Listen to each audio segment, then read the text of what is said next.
Okay, let's break down this theory about a huge political and cultural shakeup happening in America.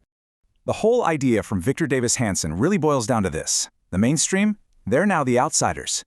Hanson says a new, really diverse group has formed around a single, outsider political figure. And it's a pretty wild mix of public figures all suddenly sharing a common cause. So what brings them together? They all feel burned by what he calls the traditional power structure.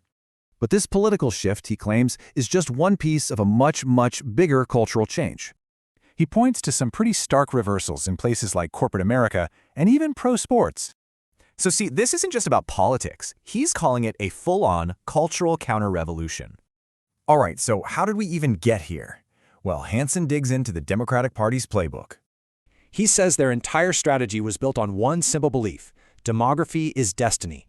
And as proof, he points to this number, a record 55 million foreign-born residents in the country. He argues their coalition basically boiled down to just two groups: coastal elites and the urban poor. And the problem with that strategy? Well, he says they ended up alienating everyone in the middle. Turns out, many new arrivals didn't adopt the expected politics, actually shifting their allegiance. So what happens when a party is on the wrong side of public opinion on the big issues? His take, the fight stops being about policy and starts being about institutional power. This is done through media narratives, cultural foundations, and what he calls lawfare. The focus isn't on defending your own policies anymore. It's just about attacking the other side. Which leaves us with a pretty provocative question about the very nature of modern politics, right?